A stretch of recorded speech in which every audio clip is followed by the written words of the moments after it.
Hello बच्चों, कैसे हो आप सभी। सभी खुश हो, है ना। मज़े करो, यही मेरी दुआ होगी, है ना। आपके लिए मैं प्रे करता हूँ कि आप सभी बच्चे बहुत खुश रहें। अभी हाल ही में आपका रिजल्ट आया है। हो सकता है कुछ बच्चे नाराज़ हों कि मुझे उतने नंबर नहीं आए हो बच्चे, हो सकता है कुछ बच्चे फेल भी हुए हों। एक बात को समझते हैं हम, थोड़ी देर के लिए ये रिजल्ट के डेट को या रिजल्ट जो आपने देखा उसको हम एक तरफ रख देते हैं, है ना। और सिर्फ आपकी दिनचर्या की बात करते हैं। अगर आप पहले भी खुश थे तो रिजल्ट आने के बाद भी आपको खुश ही रहना चाहिए, रिजल्ट भले से कैसा भी आया हो। सिंपल सी एक बात बताता हूँ, जैसा हम काम करते हैं वैसा ही हमें कुछ ना कुछ रिजल्ट मिलता है। हो सकता है कुछ बच्चे नाराज हो कि मैंने तो बहुत मेहनत की थी, उतने अच्छे नंबर नहीं आए। देखिए, लड़ाई बहुत तरह की होती है ना।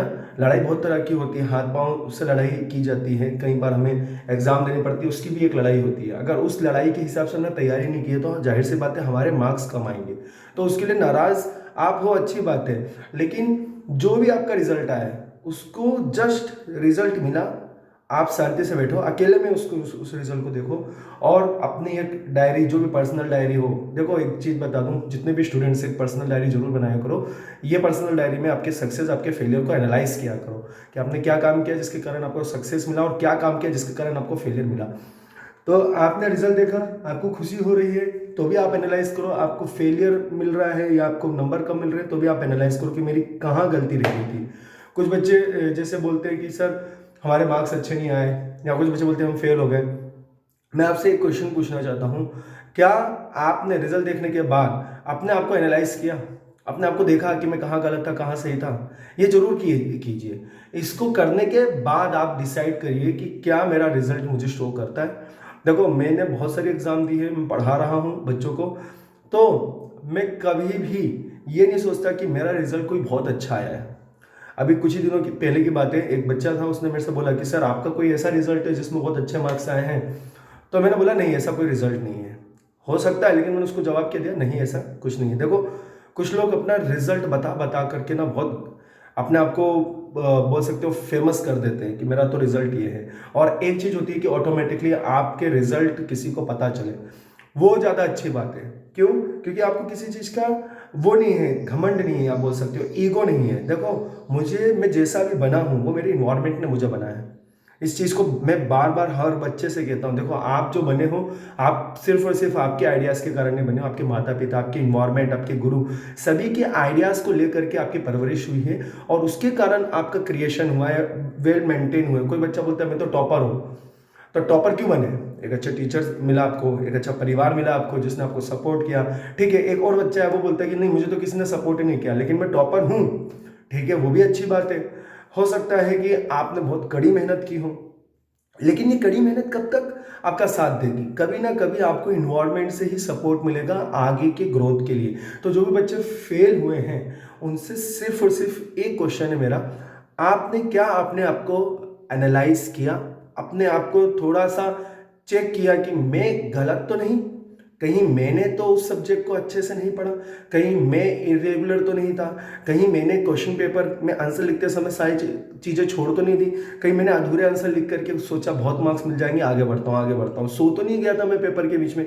सारी चीज़ें आपको एनालाइज करनी पड़ेगी, तब जाके आपको पता चलेगा आपके मार्क्स कम क्यों आए, आप फेल क्यों हैं, या आपके अच्छे मार्क्स आए तो उसके रीजंस क्या है। क्या आप हर दिन पढ़ाई कर रहे थे? तो उसको अपनी डायरी में लिखिए। और आगे नेक्स्ट साल जितने भी आप पढ़ने वाले हैं आगे के, उनमें उसी चीज को अपनाएं जिस चीज के कारण आपका फायदा हुआ है। और अगर आपका नुकसान हुआ है रिजल्ट में तो आप उन चीजों को लिख लीजिए कि ये मैंने काम किए थे इसके कारण नुकसान हुआ है, तो आगे वो आपको नहीं करना है। और मैं फिर से कह देता हूँ, जितने भी फेमस लोग हैं कभी ना कभी लाइफ में फेल हुए हैं। आपके 10वीं में आप फेल हुए हो, 12वीं में फेल हुआ, कोई दिक्कत नहीं बेटा। ऑक्सीजन सबको मिल रहा है, फूड सबको मिल रहा है, पेरेंट्स बोल रहे हैं बोलने दो। देखो एक चीज मैं बता दूं, आजकल कंपैरिजन वाला वो जो वर्ड है उसने जीवन खराब कर रखा है सभी का। कंपेयर जब करते हैं ना दो बच्चों के बीच में, अरे वो बच्चा बहुत अच्छा पढ़ता तुम नहीं पढ़ते अच्छे, बेटा कंपैरिजन करना ही क्यों है ये बताओ? दोनों का शरीर एक ही है क्या? नहीं, मतलब मेरी जो हाइट है वैसी हाइट हर हर बच्चे की है क्या? मैं अपने आप को कंपेयर करने लग जाऊं क्या टीचरों से? कंपैरिजन कभी करना ही नहीं लाइफ में, और कोई करता हो ना तो बस एक कान से लिए एक कान से निकाल दिया। सबसे अच्छी चीज देखो, सभी मैं ये बोल रहा हूँ, सभी जो ह्यूमन बींग्स है वो सब एक दूसरे से बिल्कुल अलग है। तो फिर क्यों कंपैरिजन करना?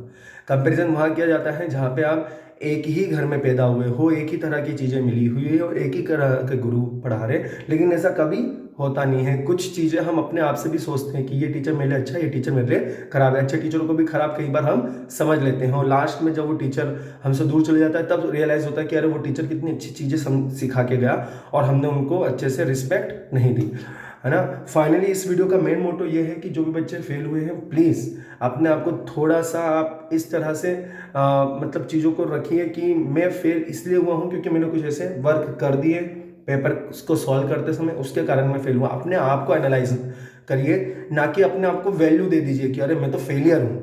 नहीं, फेल मैं भी हुआ हूँ, बहुत सारे टीचर्स फेल हुए, बहुत सारे बिजनेसमैन फेल हुए, फेल बहुत सारे लोग हुए लाइफ में कभी ना कभी, लेकिन हम फेल से जब सीखते हैं तो हम आगे बढ़ जाते हैं। इस चीज़ को रिपीटेडली मैं बोलता हूँ, फेल से सीखिए, सीखेंगे। फेल से अगर आप सीखते हैं कोई चीज़ तो आप जीवन में बहुत आगे बढ़ जाते हैं।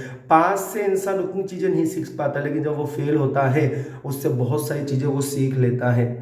ठीक है, तो ऑल द बेस्ट एवरीवन, आपके फ्यूचर के लिए आपको बहुत बहुत शुभकामनाएं और कॉन्ग्रेचुलेसन। धन्यवाद।